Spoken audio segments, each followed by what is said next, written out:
welcome to the Rock Your Dream Body and Dream Life interview series. Today I am talking to the amazing Amanda Loveland.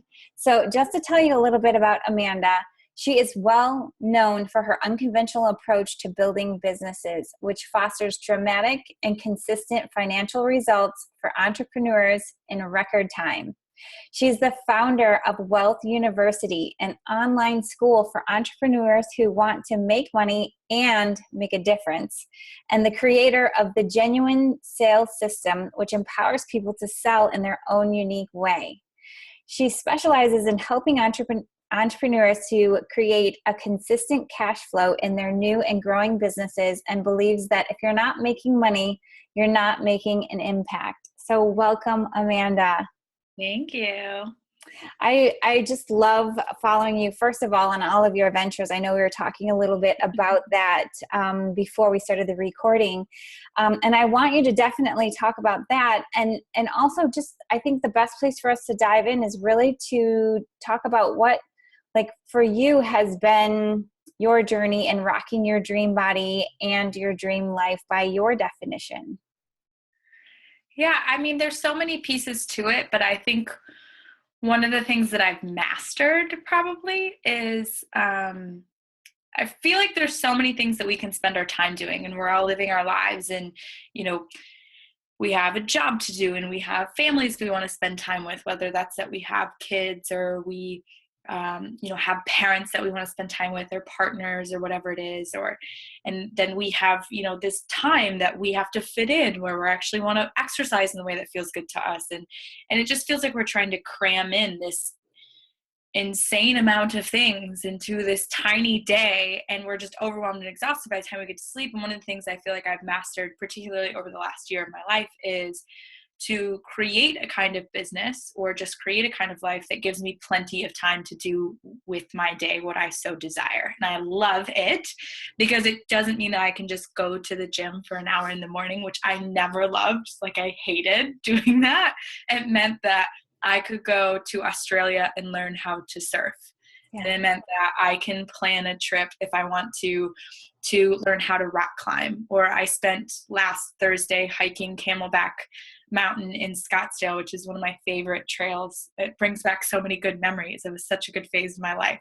And so I feel like one of the things that I've mastered is saying, okay, I not only want to have a certain outcome in my health or have a certain outcome in my finances, but I want to have plenty of time to design my day the way that I would love for it to. I want to have plenty of time to go exploring and use these things that I'm so busy creating to really just be a really happy human, being a really, really, really happy human.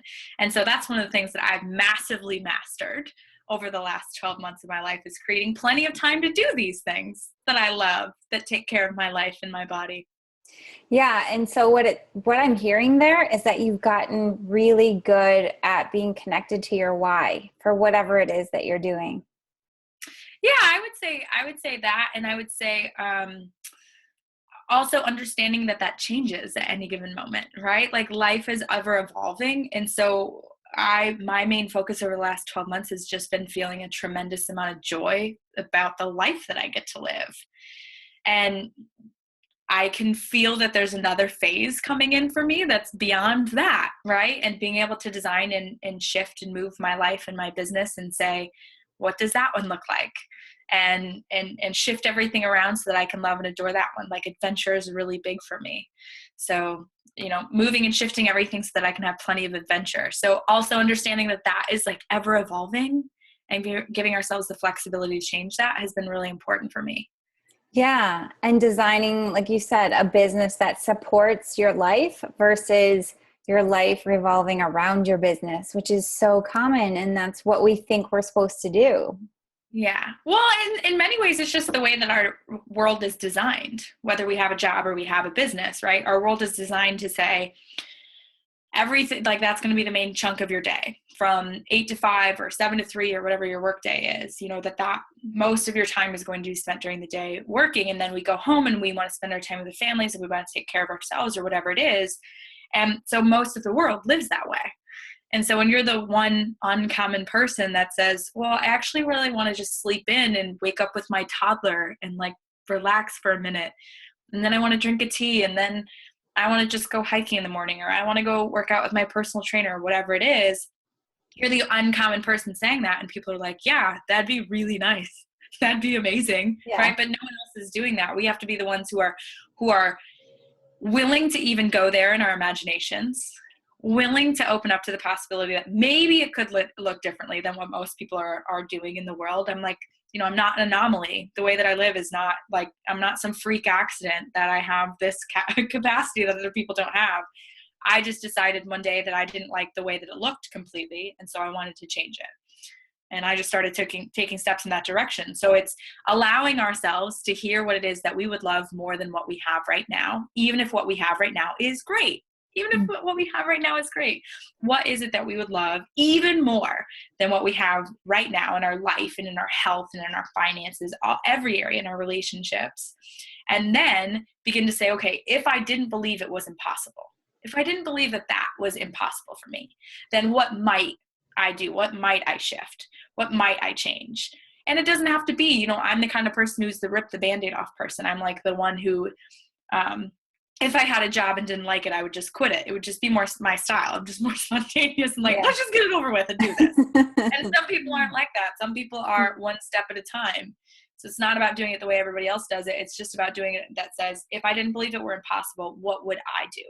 What would I do? What would the first step be for me? And allowing yourself to go out and actually take those steps and make those changes and be the weird one. Be the one who actually loves her life, loves her body, loves her business or her job. Be that person. Yeah. And so what are some of the steps really that you take your clients through, or that you went through yourself once you've really discovered, like, this is the way, like, if I really let it get as good as it really could get, how do I get there? Like, I would say the very first step is allowing yourself to even imagine what it would be like. Most people don't go there because our little voice jumps up and says, well, that wouldn't be possible because if I were to leave my job, I wouldn't have the money to pay my bills. So we just cut off our imagination. Or if I were to only work 9 to noon, 3 days a week, my clients would be totally ticked off because, they prefer when I work with them in the evenings. Right? So we just immediately shut down this part of ourselves that says that it's even possible. So the first step is just like, allow yourself to go there. When we were in preschool and we were 3 years old and we went up to the little imagination and costume box, we didn't put on doctor's outfits and be like, well, my parents weren't in that field. It's not possible for me. I can't even pretend today. No, we just did it. We were like, I want to pretend to be a doctor today. Just like allow yourself to imagine. And I really love, there's a philosopher and a poet that I love, Henry David Thoreau. And one of the ways that he just discovered that he didn't want to buy his own house was that in his imagination, he went through and bought every area of land in the town he knew he wanted to live. He went through in his brain and he imagined what the conversation would be like, what the house would be like, and what it would be like walking around in the farm, and what it would be like to meet that person's family before they purchased it. He went through his imagination and just walked every step of the process of what it would be like to buy that house. And that's how he knew that he didn't want to buy any of the houses, that was not appealing to him whatsoever. Mm-hmm. And so allowing ourselves to go into our brain and go, what if I didn't have to wake up at 6 a.m. every day with an alarm after 2 hours of sleep because I had to work all night? What if? What would I prefer? I would prefer to read my kids a book and go to bed at 8 and then read myself. Or I would prefer to sleep in and not have anywhere to be until 10 a.m. I would prefer to have a job that I love. I would prefer to work for myself. And then imagine in your mind and allow your mind to go down the trail of what it would be like to do those things. And there will be some things that have a little spark to them, that excite us, that make us go, ooh, that'd be scary, or ooh, that'd be amazing, right? And those are the things that we jot down and go, okay, I don't have to go all the way in that direction today, because I know that probably scares me, and more than likely will, because the things that would really transform our life, our business, and our bodies are this ones that scare the shit out of us. They're just like, I don't even want to think about it, because then I'll actually do it, right? Yeah. I don't even want to go there. And so write it down or put it somewhere and just allow yourself to say, if I was to take the very first step in the direction of it. For some people, that is putting in their 2 weeks. For other people, that's the simplest thing, like saving $50 a week so that they have the cash to launch that app on a phone that they need the cash for. For some people, It's calling a friend and going to a new yoga class together, a new dance class together, right? It's just like, what would my very first version of it be? Because the truth is that the very first step, no matter what it looks like, is number one, significantly farther than most people go in their lifetime, because most people don't even take the first one because they feel like they're failing, that it's not perfect yet. And the second thing is, this is just what it looks like while it's becoming a better version, while it's becoming everything you can imagine to look like. This is just the first step of it. Don't shame yourself for it not being enough yet. Really celebrate the fact that you were even willing to take the first one. And I would say, answering the question, taking whatever that first step is for you, and then surrounding yourself with people who will acknowledge the fact that you have taken the first step. And that's a huge, huge deal. And helping yourself by celebrating that you've done in the first place is probably the greatest gift that we can give ourselves in any evolution of what's next for ourselves in our business, in our health, in our love life, whatever it is. Yeah, I think, well, those are like that was awesome. And I feel like that's exactly what we don't typically let ourselves do, because it's interesting. I feel like people limit themselves both with the worst case scenario and the best case scenario, because we think like up until our fear and then we stop. So it's almost like playing the tape through on your worst case scenario is actually like something that could be beneficial, because it sort of takes away some of the fear. If you're like, well, if that's my worst case scenario, it's actually not that bad. Like I would still be okay. And then you play the tape through on your best case scenario. You're like, that would be freaking amazing. Like if that could really happen. But it's almost like in either case, we get so scared either that this side could be possible and this side like could be possible. So we just stop and just like keep doing what we've been doing. Right. Yeah. We're like, I'll just stay in the middle. Yeah. And I think too, yeah, like playing the tape on what the worst case scenario would be is super helpful for people, for them to understand. And I also find that we look for other people's opinions on what we're considering doing. And that can be one of our greatest downfalls, because when we say, what do you think about me making this change? What do you think about this dream that I have for my life, for my business, for my love, for my kids? What do you think about it?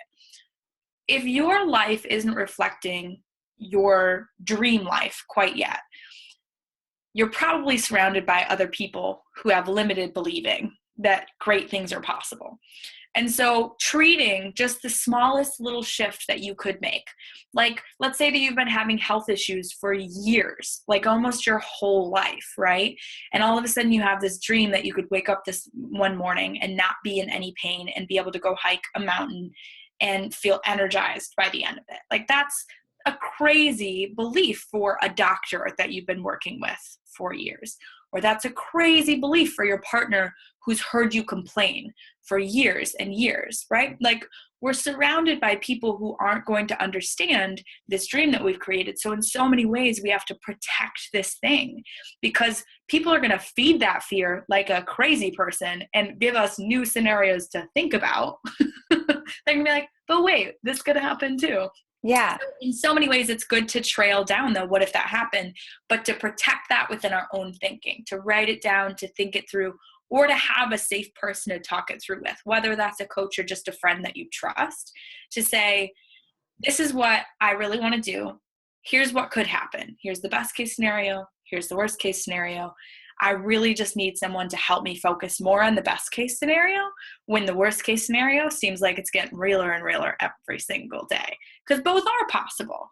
Mm-hmm. And so which one are we really helping ourselves to accomplish? And a lot of the times it's difficult to do on our own. Yeah. Well, and you know, when you ask people their opinion, they're definitely looking at it, like you said, through their limited thinking, through their glasses, like with all of their beliefs that they've picked up. You know, that's something I teach a lot in immersion, which you know, you're familiar with. You went through that course, and like you realize that when you ask people their opinion, or there's certain, you know, limiting beliefs that we have ourselves, when you start to recognize like, that's not my belief, that's their belief.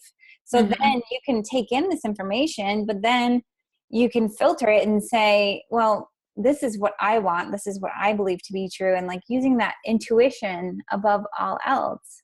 Yeah. And their opinions, like their beliefs about what's possible for you, is merely a reflection of what they're allowing themselves to do.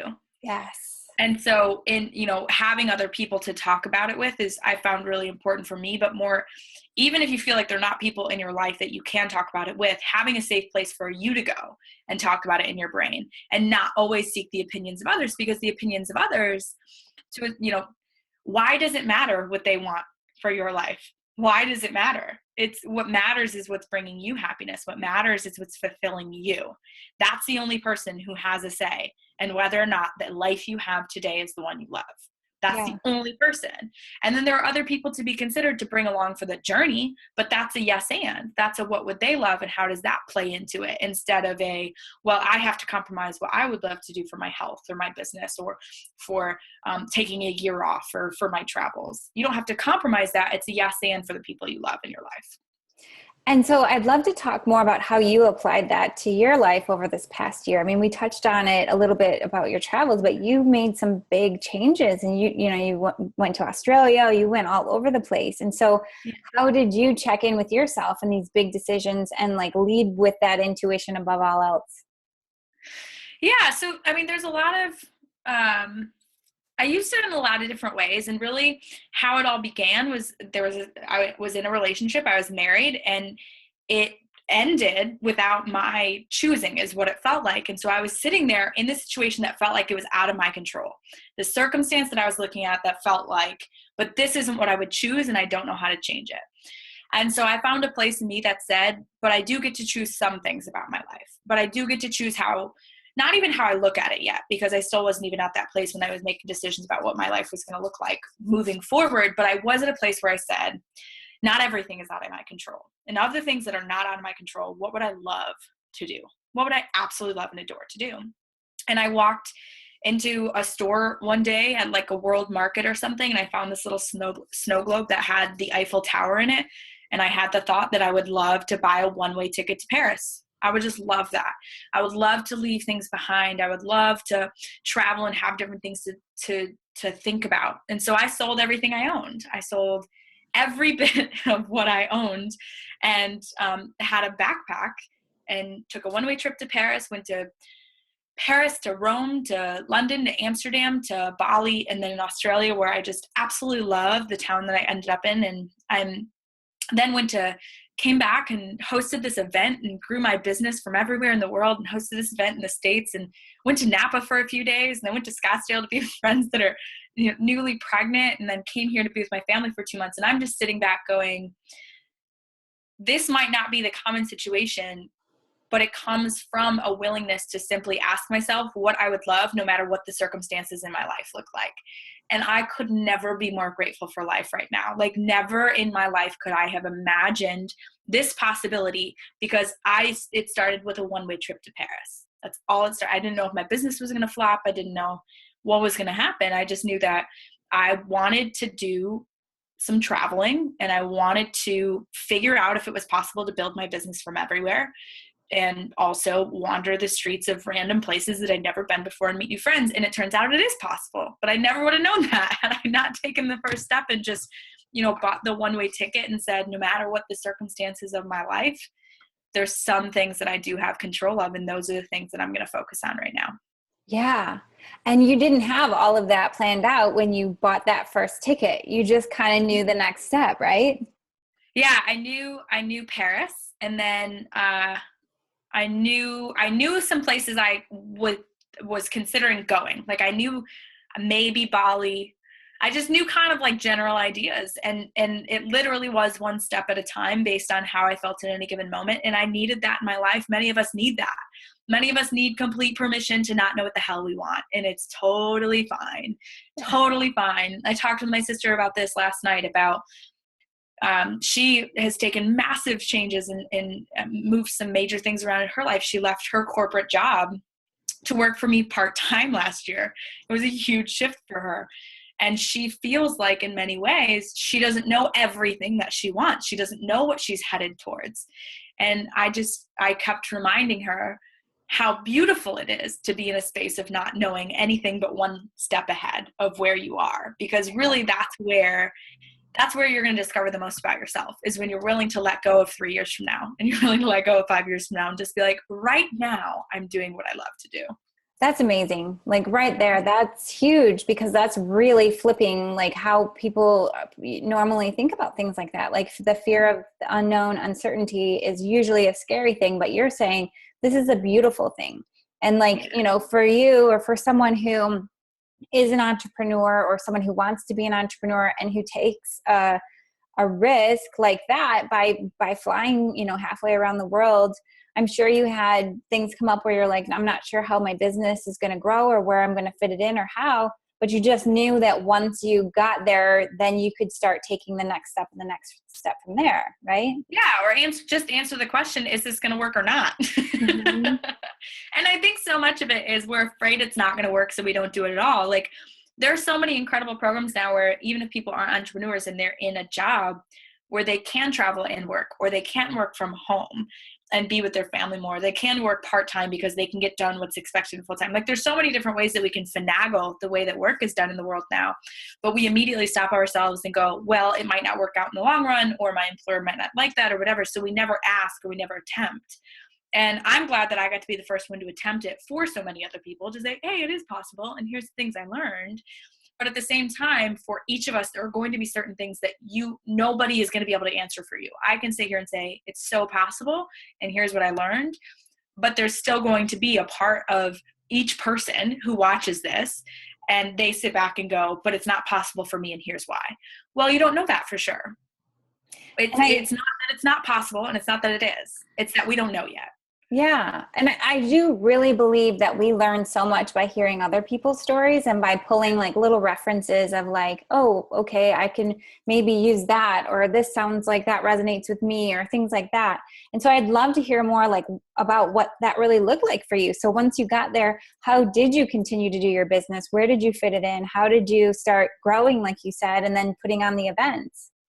Yeah, so a really big piece for me was giving myself permission to not work that much. And that's not a common or popular belief in either the entrepreneur world or the corporate world. People don't like that. People don't like to hear that I don't work that much, or that I Yeah. don't work that hard. They're Or kind of like, especially, we don't get you, right? yeah, or like when you're in that mode where you think, okay, well now it's serious. I have to make money. So most people would go in that super masculine mode versus leaning back and working less. Yeah, I definitely leaned back and I worked a lot less. I was working mainly because there was just so much emotional stuff that I was wanting to process and give time for, and a lot of time outdoors, like different forms of self-care that I wanted to do that weren't what I was used to doing, and so much more feminine, so much more calm.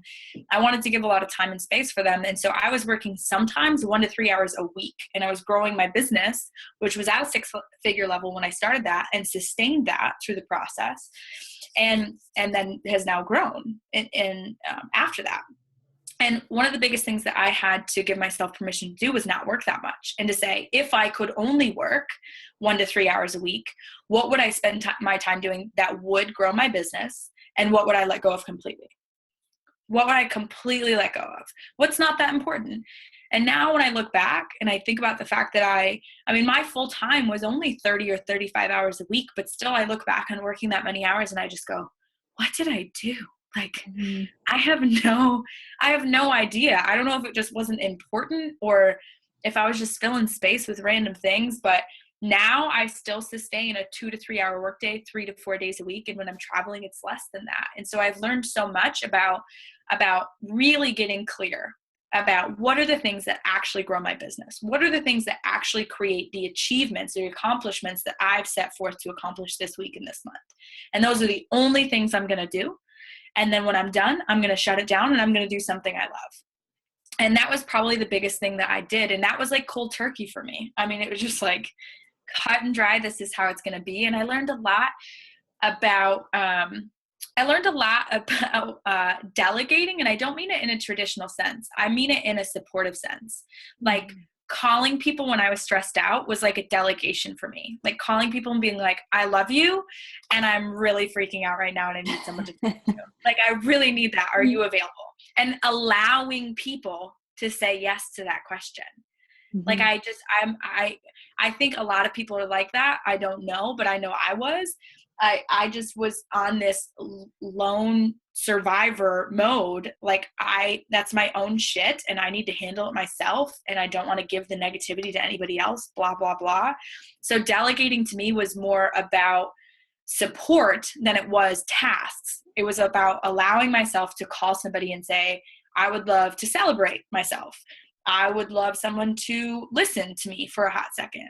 I would love to talk about this, or I would love to hear from you more often, or whatever. It looked like the actual delegation of emotional requirements for me was probably the biggest thing I learned, and allowing people to love me, support me, and be there for me, both from a business perspective and a personal one, was probably one of the biggest lessons that I learned the whole last year. I think that's huge. And I have these kind of conversations a lot, like with clients, because they feel like they need to take everything on themselves.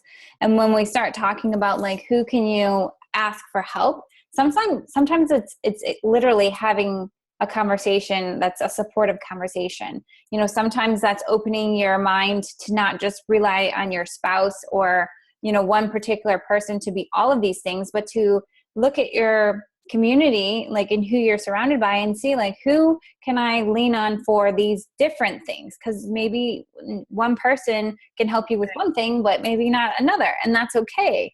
And yeah, being open to that, I think is really big. Well, I think what you're saying too, that's really important. One of the things I found for me is finding the place in me that recognized where I stopped and other people began, because I found that I was taking on a lot for other people, but I wasn't giving a lot of myself to other people. And like emotionally, like vulnerability, I wasn't calling people when I was down and out, because I felt that was my responsibility, but I was always making myself available if someone else was down and out, because I wanted to help them up. It was like this weird system. And I find that now that I talk about that with people, I find that a lot of women do that, that we're always there for other people, but we are like just bursting at the seams because we're holding ourselves together. And so I had to find the part of me that was always accepting other people's stuff and say, am I accepting this and really being there for people genuinely? Or am I just not available right now? And I just was not available. And I had to say that to people. I had to say, I'm not emotionally available. And I feel so selfish about that, but I got nothing. I got nothing for you right now. Like I need it all for me.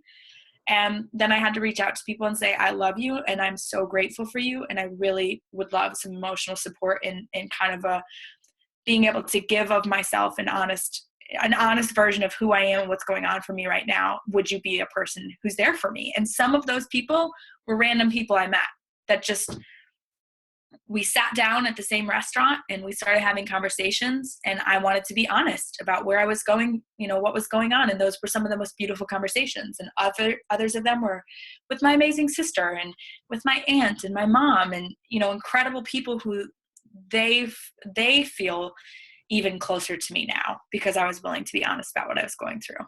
I think that's receiving. You know, a lot of times we don't receive, and that applies to like emotionally, like you said. And I think it also really relates to something else that you work with people on, and that's money, like sales, Amen. And being open to, you know, ask for a value, like an exchange of value, an exchange of energy. So how do you support your clients in that way as well, with allowing them to charge for their services, charge well for their value that they're providing, and to receive that?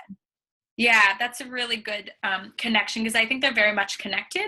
I find that a lot of the time that just people in general, not just women, but people in general are often, money is flowing out a whole bunch and not a whole lot is flowing back in. And that's a good indication to us of how our love is flowing, because they're very much connected. So if we are constantly giving away money and constantly having it go out from our lives, and we feel like there's not enough coming in, maybe take a step back and see where you could really receive a little extra love in your life.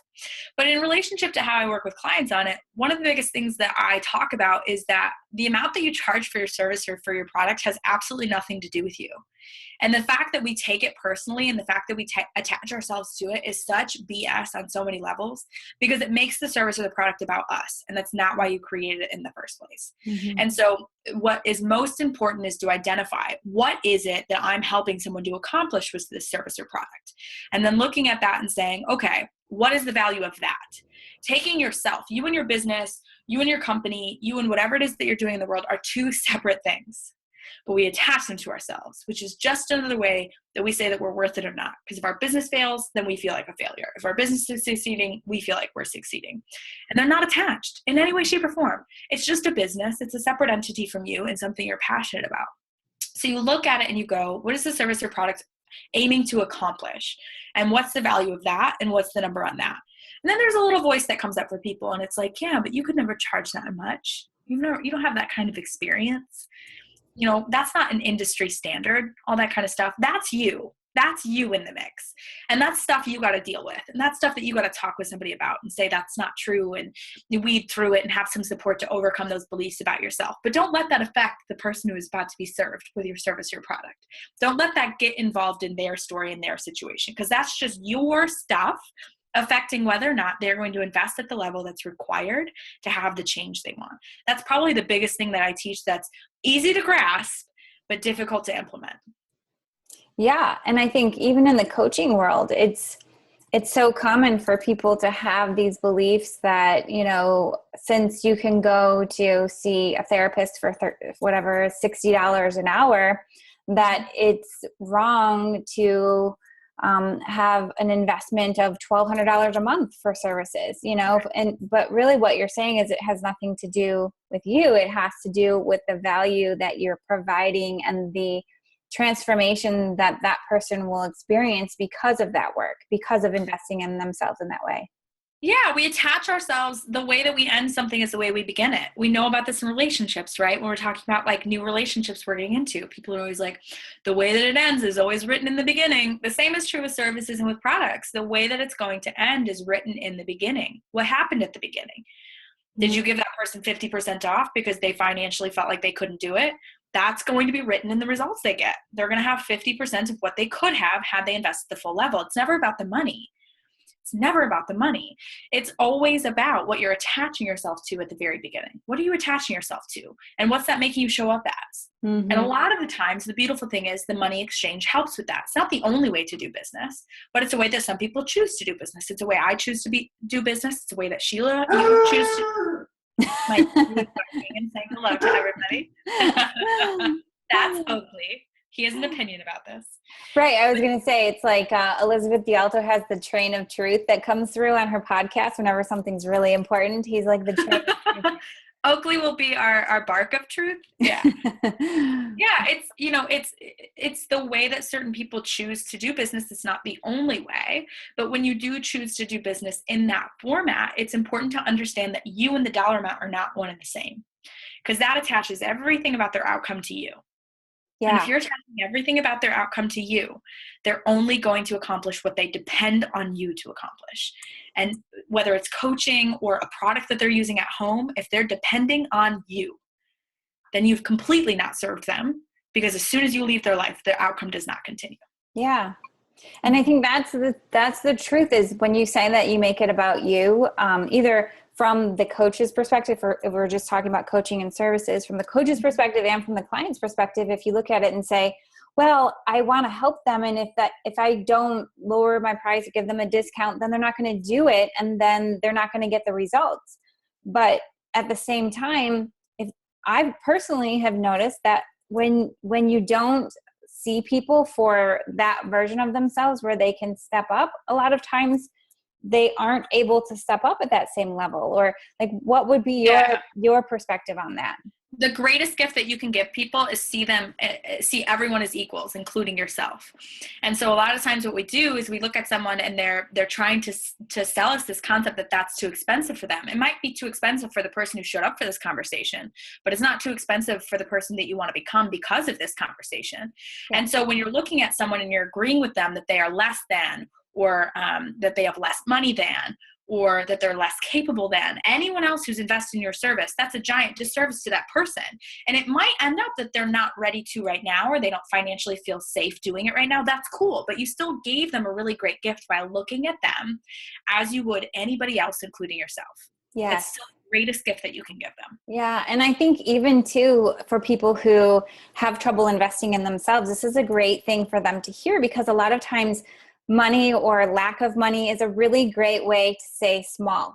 it's a really great way for us to have an excuse, for lack of better words. I don't love that word, but to have an excuse to be like, oh, well, I can't do it because I don't have the money. When a lot of times it just means that you're not willing to make the shifts in order to prioritize this as something that is very, very important right now. And you're willing to do whatever it takes to make it happen.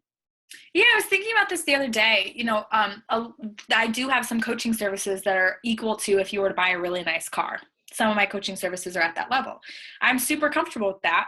And I was driving the other day and I saw a really nice car and I thought, it's fascinating to me that you could spend the same amount of money to have that result, or you could spend the same amount of money and have a result that affects the number of hours you work in any given day so that you can spend your time doing everything that you love to do.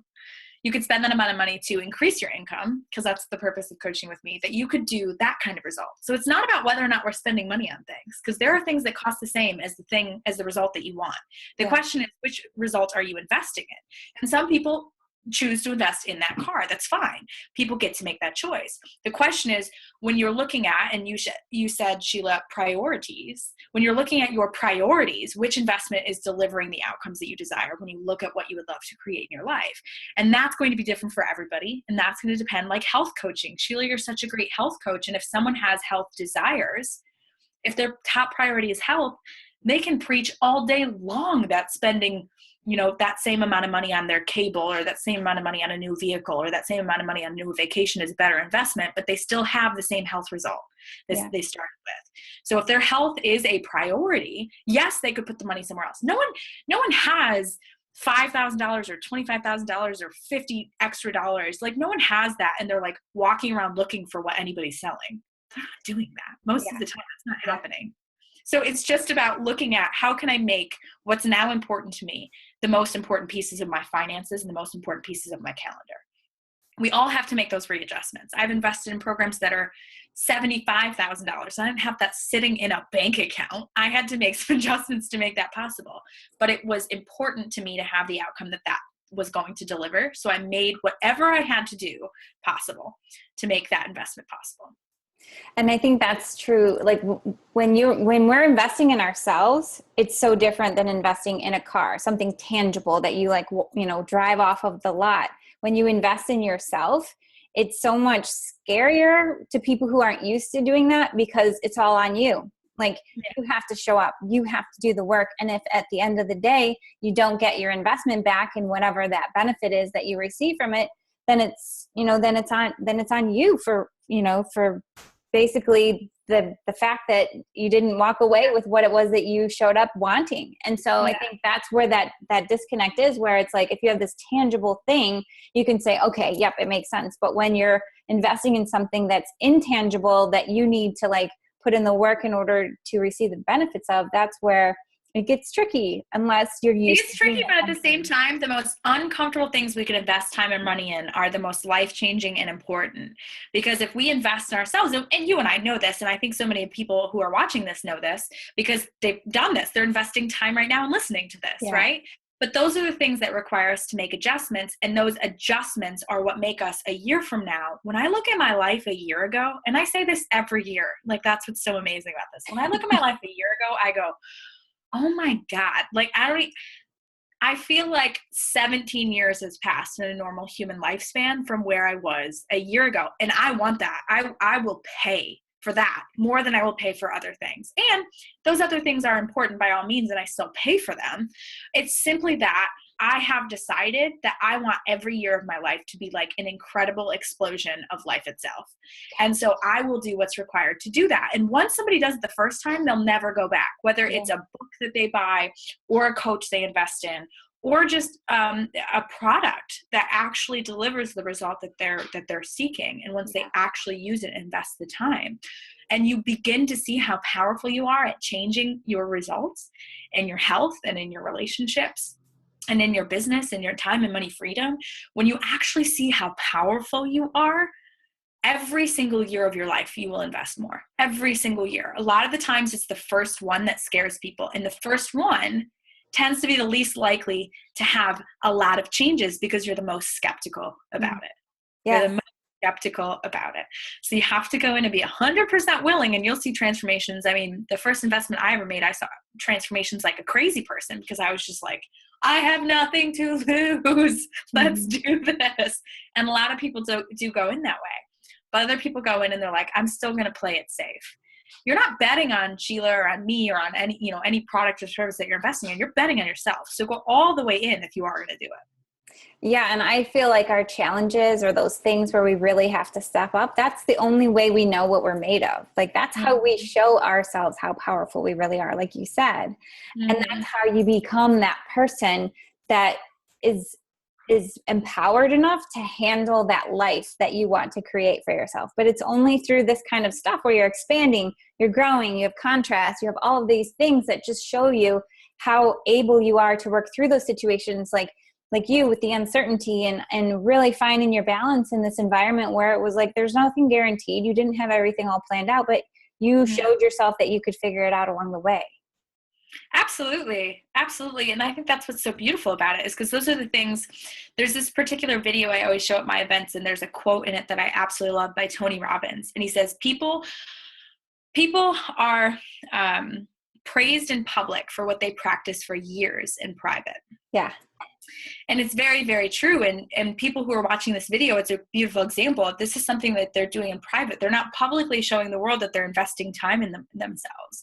And if you continue to do this, and you continue to invest in yourself in ways that feel right for you and you feel called to, those are the things that one day people look at you. My sister and I talk about this all the time, how when she really had her first really life-changing year, where she made some serious decisions to transform her life in the direction that she wanted it to go, and decided that she had control over certain things in her life, she felt like people didn't even know what to ask her anymore. Because like, you all of a sudden become this weird human where they're like superhuman of some kind. No, I'm not. I was willing to take the first step. I was willing to do some things behind closed doors that other people weren't doing, is all it is. I'm not, like I said earlier, like some crazy freak of a human that can just work a couple of hours a week and sustain and grow a 6-figure business. I am just like everyone else, but I decided that it was possible. I faced all the crap and the crud in my mind that said it wasn't. And I took the steps that were required to make that happen for myself. And now I get to be rewarded out in the world for it. And people get to look at me and say that I'm superhuman, but I'm not. Yeah. Yeah. That's so good. And I think like everything that we've been talking about here, again, like I was saying before we started the recording, it just builds on the last and the last and the last of all these interviews of really just stepping into that power and owning these things that we say we want, like giving ourselves that permission, really allowing our life to look the way that we want it to look, or feel the way we want it to feel. And that's that just feels so good to just say yes to yourself. Yeah. Just allowing yourself to even admit that you want it. Yes. Yeah. And just allowing yourself to admit that you even want it in the first place, not shaming yourself for wanting it, not saying it's not possible, but just admitting internally and then externally that whatever it is for you that's seeking to emerge by watching this video or by doing what you've been doing up until this point, by allowing yourself to say, I want that. Yeah. That's something that would be important to have in my life. Yeah. So to wrap up, was there anything that we didn't cover that you wanted to make sure that you shared today on the interview? Oh my goodness. I don't think there's anything I didn't cover. I would say based off of everything that we've said, I hope that everyone who's watching will actually take one action step in the direction of whatever's come out for them, rather than just thinking about it, go do it. Yes. So good. And where should we send people to find out more about you, Amanda, or take it further? I know you have a special gift that you're going to be offering as well. So just, tell me a little bit about that. Yeah, absolutely. So people can find me at amandaloveland.com. And there's a free video course that people absolutely love. It's called The 3 Keys to Making More and Working Less. So it helps people to understand really how they can identify in their business or in their job what they need to spend their time doing and what they need to spend their time focusing on selling, so that they can actually go out in the world and love their life while they're making money. Crazy concept, I know, but it does work, I promise. So amandaloveland.com is where you can find me, and that'll give you access to all my social media channels if that's your preference. Awesome. Thank you so much, Amanda. I really, really appreciate your time.